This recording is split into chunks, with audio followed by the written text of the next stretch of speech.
Salut à tous, bienvenue dans Dixon Discute. Moi c'est Dixon, je suis comédien et auteur. Bonjour, Bonjour, ça va? ça va et toi? Super, déjà présente-toi. Destin, je suis compositeur ou beatmaker ça dépend comment Destin, tu c'est vois ton le nom que tu truc. utilises dans ton métier ou pas? Destin, c'est mon nom personnel. Dans le métier, on m'appelle DST ou The Danger. Je suis du coup producteur, éditeur et réalisateur. Voilà. Ok, depuis quand tu fais ça? J'ai commencé à produire en 2012 et j'ai commencé à placer genre de manière professionnelle à des artistes à partir de 2014. Et c'est quoi ton premier souvenir créatif? Ton premier souvenir de t'as commencé à faire du son? Mon premier souvenir, ben, c'est la première prod que j'ai essayé de faire. Bah, pour la petite histoire, j'étais au Canada, chez mes cousins. Faut savoir qu'au Canada, il y a un système de sport universitaire qui dure durant toute l'année. Et j'étais seul. J'avais envie de faire des prods et je me suis rendu compte que c'était pas facile parce que le logiciel était en anglais. Du coup, pour la petite histoire, j'ai téléchargé FL Studio. C'est un pote à moi qui m'en avait parlé parce que lui, il avait l'habitude déjà de faire des prods. J'ai voulu me lancer dedans parce que je galérais, comme on dit, là, l'arnée sous la contrainte, tu vois. Et bah, j'ai mis genre 3 jours à faire ma première prod. Et 3 jours pour combien de temps? Combien de minutes?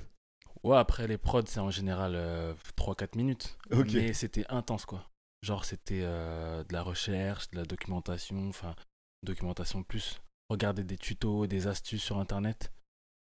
C'était quand même assez difficile au départ. Je me suis pas tout de suite dit que j'allais en faire mon métier, tu vois.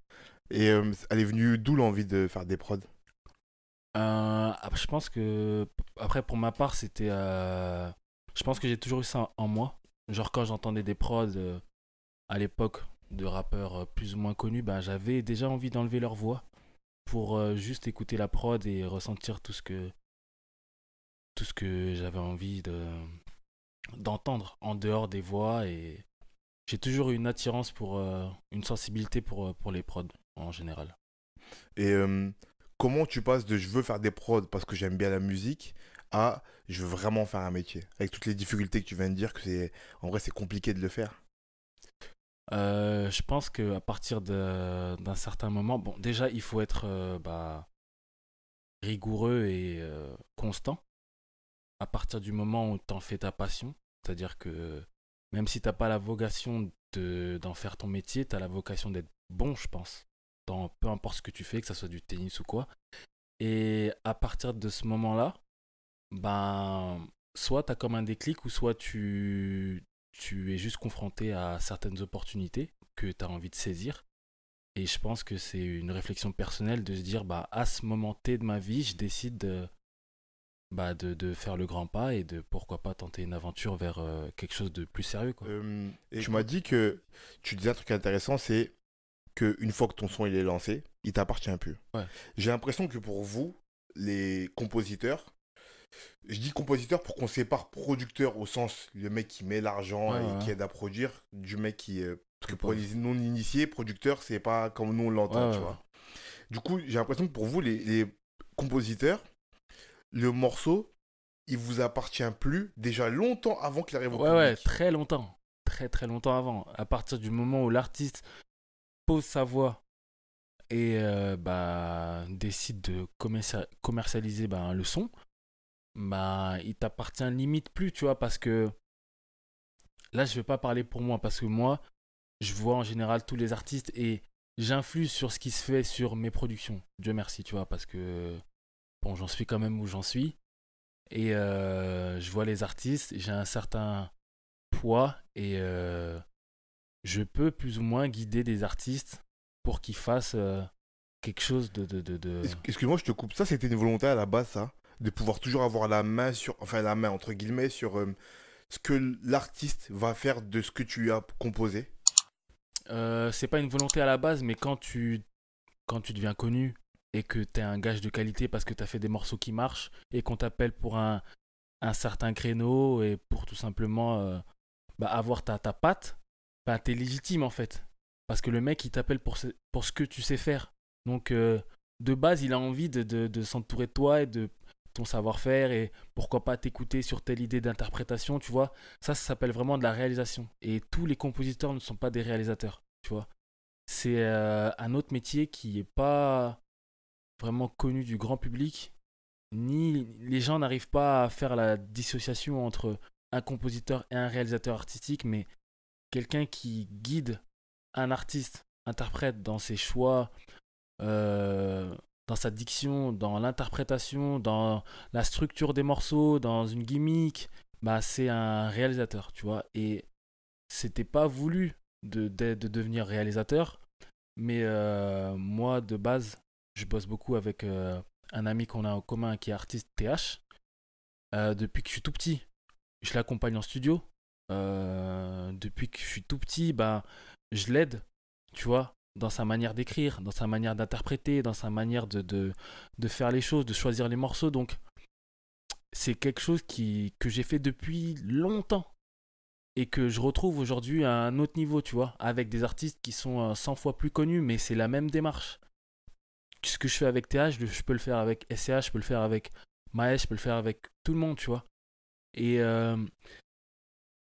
tu deviens pas réalisateur du jour au lendemain si t'as pas cette chose-là, si quand tu fais une prod, t'as pas de vision, t'as pas un flow qui te vient en tête, t'as pas une idée de structure, bah t'es juste un compositeur, t'es pas un réalisateur, tu vois. C'est-à-dire que tu proposes un son et bah tu prolonges pas le truc, c'est-à-dire que le morceau il t'appartient plus à partir du moment où le gars il pose.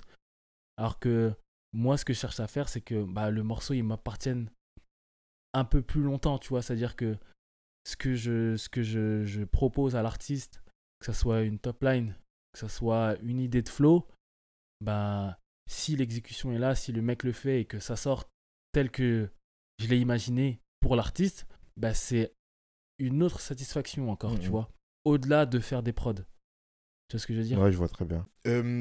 Tu m'as dit que du coup, tu étais réalisateur. Tu m'as dit que c'était plus pour suivre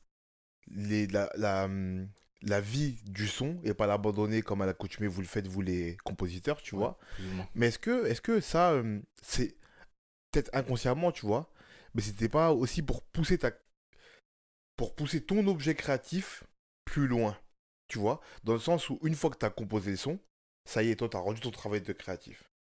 Est-ce que le fait de aller sur le son après, accompagner l'artiste à écrire sur ce son, à faire ses placements et tout, c'est pas pour pousser ta création encore plus loin? En fait, oui et non. Parce que si t'en as pas, si t'as pas si t'as pas cette projection sur la prod que t'as fait, bah tu t'arrêtes juste à la production. Et un réalisateur, justement, c'est quelqu'un qui, même après avoir composé, après avoir produit le son, il commence à faire des flows, il a des idées de top line. Donc, si tu as justement c'est encore cette marge de créativité, ben, la réal, ça te permet D'exprimer. d'exprimer encore plus d'idées que tu as. Donc, dans ce cas-là, oui. Mais comme j'ai dit juste avant, bah, être réal, c'est pas. Enfin, tu t'improvises pas réal en fait. Ouais. Si tu sens pas le truc, si t'as pas d'idée, si t'as rien à proposer, si tu sais pas guider, et puis faut être confiant et mettre en confiance surtout. Parce que souvent, les réals, c'est eux qui font que certains artistes prennent des risques, qui fassent des choses qu'ils n'avaient pas forcément l'habitude de faire avant, qui prennent des top lines qui ressemblent pas forcément à des morceaux avec des gimmicks qu'ils ont déjà fait auparavant. Tu vois ce que je veux dire ou pas? Donc c'est aussi beaucoup de psychologie. Il faut savoir mettre en confiance l'artiste pour que à l'exécution, bah, il y ait la bonne intention et aller au bout du titre, tu vois. Du coup, tu peux pas avoir une envie. Tu peux pas juste être un créatif qui est frustré et qui s'improvise réel pour pousser le truc au bout. Ouais, non, non. Faut être ultra pédagogue, faut être communicatif à fond, faut avoir aussi une force de proposition, c'est tout un métier, hein. Vraiment, c'est tout un métier qui va au-delà de la composition et de la production pure, tu vois. Ok. Et tu m'as dit que. En fait, là, on va passer dans une question qui me brûle les lèvres depuis qu'on se connaît presque. Mhm. Et je vais m'appuyer sur ce que tu as dit. Tu m'as dit que tout ce que tu produis, tout ce que tu crées, il y a un bout de toi dedans. Ouais. Ça, c'est la grande question qu'on pose aux artistes. Est-ce qu'il y a une part de vous dans tout ce que vous faites? Moi, je crois que oui. En tout cas, moi, pour ma part, c'est le cas. Toi aussi, c'est pareil. Le truc, c'est que tu produis un nombre incalculable de sons. Ça veut pas dire qu'ils sortent tous. Ouais. Ça veut pas dire. Là, on n'est même pas là pour quantifier Le le nombre de travail ou évaluer sorties. le travail. Ouais. Tu vois, juste le fait. On parle vraiment du fait de faire. Et on en parlait un petit peu avant. J'ai déjà posé la question à longtemps. Comment on fait pour produire autant de nouveaux trucs à l'année? Parce qu'il faut savoir, pour les gens qui savent pas, c'est comme il travaille beaucoup, que c'est son kiff, du coup il en fait pour lui. Je sais pas, peut-être tu fais. Combien de sons tu peux faire à l'année, genre? Entre 500 et 1000. Comment on Peu. fait pour faire 1000 nouveaux trucs par an? Ça fait genre 3 nouveaux sons par jour si tu fais les calculs, tu vois. Ouais. Comment tu fais ça? Comment on fait ça? Bah, déjà, il faut le vouloir, je pense. Faut avoir envie de produire et être passionné, du coup, parce que si t'as pas envie de le faire, tu le feras pas. Et moi, je pense qu'il faut se connaître aussi, tu vois. Parce que je peux produire 500 prod. Je vais pas les faire. Enfin, j'aurai mes moments, tu vois. Moi, j'ai des moments où j'ai une très grosse puissance de travail. C'est-à-dire que quand je pars en séminaire, bon, je vais un peu expliquer ce que c'est qu'un séminaire Parfait, artistique. merci. En gros, les séminaires artistiques, l'idée, c'est de s'isoler avec un artiste, soit dans un gros studio qu'on loue pendant plusieurs jours, ou soit carrément dans d'autres pays ou dans un peu plus loin dans la France, où on loue une grosse maison. Et en général, on fait des stations de travail. Il y a plusieurs compositeurs. Et nous bossons tous autour d'un projet déterminé avec un artiste bien précis. Donc, ça te permet déjà de sortir de ton quotidien ou de ton studio, de ta zone de confort. Tu produis autre chose à un autre moment et à un autre endroit. Du coup, c'est une nouvelle inspi. Donc, pour répondre à la question, il faut savoir renouveler son inspiration.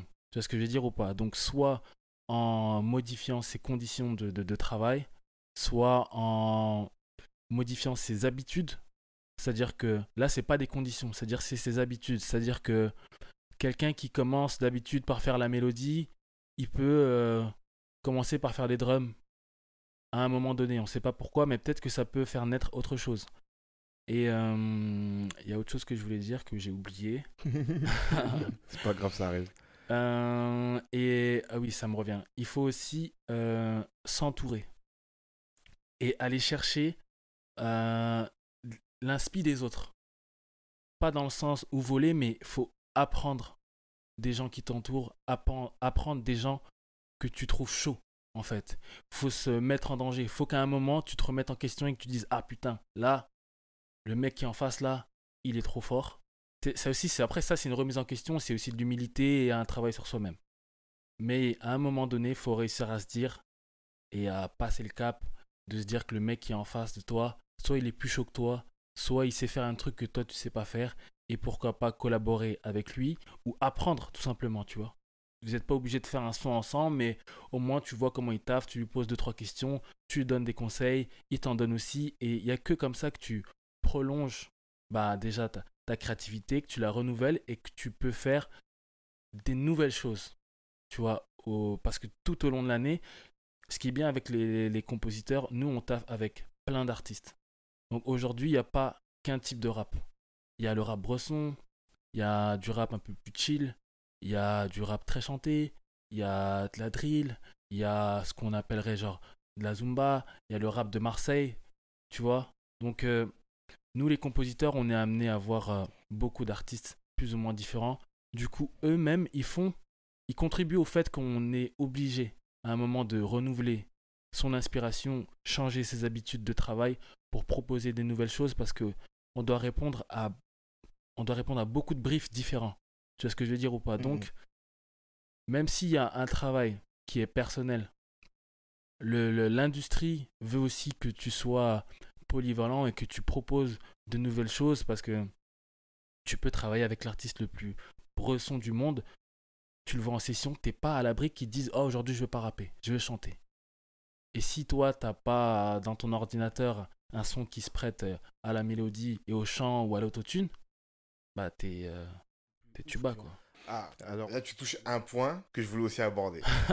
C'est que, parce que j'ai reçu ici un rappeur qui est aussi un peu beatmaker. ouais, Et qui me parlait du fait, il m'a parlé ça de façon rapide, mais qu'il utilisait un logiciel, je sais plus si c'était Pro Tools ou un truc comme ça, un logiciel de beatmaking en tout cas, tu vois. ouais, Et qui m'expliquait qu'il y avait des bandes d'instruments qui ouais, lui permettaient de construire de nouveaux sons et tout.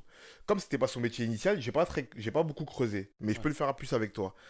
Euh, Est-ce que à un moment donné, quand on se sent créatif, on n'a pas envie de construire tout de A à Z?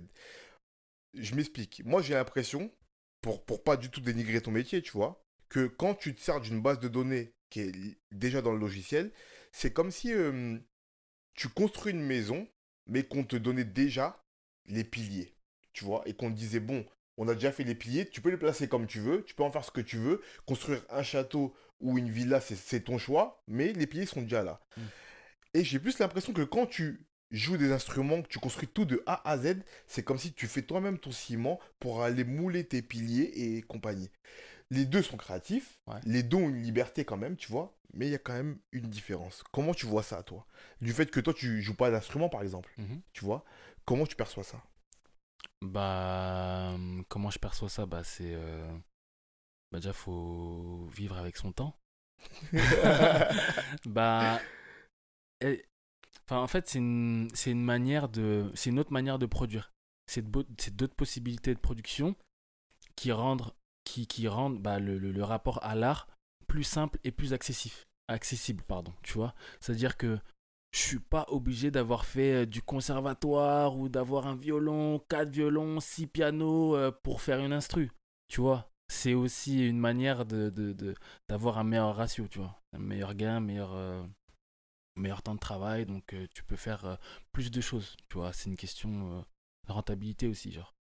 Donc le fait d'avoir une infinité de banques d'instruments dans un ordinateur et de pas nécessairement devoir apprendre ou prendre des cours de piano, de violon ou de guitare pour jouer de la guitare sur l'ordinateur, bah C'est une c'est chance et c'est une, tout. c'est une chance, c'est genre c'est un kiff et ça rend ça fait moins peur aussi parce que t'as tout un orchestre. Il suffit que tu aies un petit clavier MIDI de 12 touches, que tu connaisses quelques accords, bah tu peux déjà exprimer quelque chose. Tu peux déjà être créatif. Tu vois ce que je veux dire ou pas? Alors que là, je te mets quatre violons, t'as une mélodie dans la tête, mais tu sais même pas comment faire. Ouais. Tu vois ce que je veux dire ou pas? Je vois très bien. Eh ben, ça te, ça t'éloigne bah, du processus créatif. Ça met d'autres choses entre l'instrument et ta créativité ou ton inspiration. Bah, ça rajoute de la frustration. Ça va peut-être rajouter ah putain de l'argent, ça coûte combien pour avoir ça, tu vois? Alors que avec un ordinateur, aujourd'hui, tu peux tout faire, tu peux tout retranscrire, tu peux. Et c'est beaucoup plus rassurant d'avoir ben, un clavier MIDI de 12 touches, parce que tout le monde est familier au piano. Hmm. Donc c'est une version bah, simplifiée du piano, les claviers MIDI. Bah, c'est beaucoup plus rassurant de retranscrire des touches avec des do, ré, mi, fa, sol en touchant des touches blanches ou des touches noires que de devoir faire 12 ans de violon pour faire une prod. Et maintenant, si tu veux utiliser la guitare, Faut il refaire faut 12 ans. refaire 12 ans de guitare. Tu vois ce que je veux dire ou Je pas? vois ce que tu veux Donc dire. ça serait relou un peu. Donc en vrai, c'est. C'est vrai. Non, c'est. Donc pour conclure, j'ai trois petites questions. Euh, la première, c'est cite-moi ton objet créatif favori. Et quand je dis objet créatif, ça peut être matériel comme immatériel, c'est toujours confondu. Un livre, un film, un clavier, un ordi, Euh, un livre, enfin ce que tu veux. Ma bouteille d'évian, gros. Ah ouais? C'est ton objet Ouais, favori? de ouf. Faut que j'ai ma bouteille d'évian quand je produis. Il faut que j'ai mon petit truc. Et ouais, après, c'est du fétiche. Ok. C'est original ça. Deuxièmement, cite-moi une œuvre créative inspirante pour toi. Pareil, toujours confondu. Une œuvre créative inspirante. J'aime bien. Après, c'est pas une en. précisément, mais j'aime bien les BO des films. Ok, Genre, j'aime écouter les BO des films d'accord. parce que t'as toujours Genre, en fait, ce que t'entends dans les films, c'est des bouts d'œuvres qui sont beaucoup plus grandes. Donc, c'est toujours intéressant de voir comment la musique emmène vers ce moment qui a été choisi dans tel ou tel film et de savoir bah, qu'est-ce qu'il y avait après, qu'est-ce qu'il y avait avant, Hmm. pourquoi ils ont choisi ce moment-là pour cette image-là, tu vois. Parce qu'il y a aussi un rapport d'association d'images à la musique. Et j'aime bien écouter des BO de films ou des choses comme ça. Donc après, je peux citer genre Ludovico Einaudi, tu vois, qui est un grand compositeur et qui fait aussi beaucoup de musique de film, tu vois. Que j'écoute souvent des titres à lui, genre Primavera, c'est un titre que je kiffe écouter. Et voilà quoi. D'accord. Et la dernière chose, un conseil pour quelqu'un qui veut se mettre à créer. Quelqu'un qui veut se mettre à créer, bah en vrai, c'est con, mais il faut créer. Genre, il faut passer le cap du 0 à 1. C'est le plus dur. Parce qu'en vrai, ouais, je vais te poser une question. 0 et 1. 1, c'est combien de fois plus grand que 0? Une fois. Bah non, c'est faux. En fait, 1, c'est infiniment plus grand que 0. C'est pour ça que c'est dur de commencer quelque chose. Tu vois, en fait, je l'ai dit un peu plus tôt, 0, c'est la nullité. T'existes pas. 1, c'est le premier pilier, c'est la création. Donc passer de 0 à 1, c'est beaucoup plus dur que de passer de 1 à 2. Tu passes d'un état caduque à un état véritable et réel, tu vois. Donc il faut, peu importe la difficulté, peu importe les obstacles ou les appréhensions qu'on a vis-à-vis de nous-mêmes, bah, il faut créer. Même si t'es nul, même si t'es je sais pas quoi, il faut le faire. Il faut le faire. Ouais. Ok, merci beaucoup. Merci à toi. C'était vraiment intéressant. Et on mettra dans la description ta bio pour que les gens aillent Ouais, voir un peu ton travail, ce que tu ça fais. marche. Merci beaucoup, à la prochaine. Tout.